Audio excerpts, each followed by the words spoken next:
La RDC a commémoré ce lundi 24 avril les 27 ans de l'accession au multipartisme. Après plus de 2 décennies du mouvement populaire de la Révolution, parti-État, le Zaïre avait mis fin le 24 avril 1990 au régime de parti unique.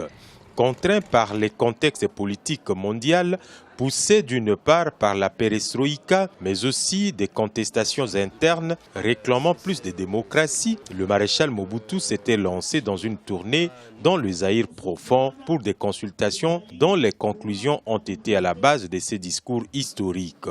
Je vous annonce que je prends ce jour congé du mouvement populaire de la Révolution pour lui permettre de se choisir un nouveau chef devant conduire les changements des structures matérielles et humaines de ce parti.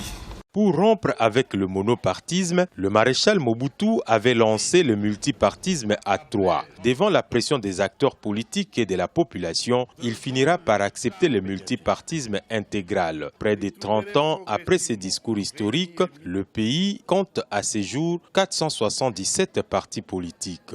La culture démocratique s'installe dans les esprits populaires, mais ça a du mal à s'accepter au niveau de la classe politique.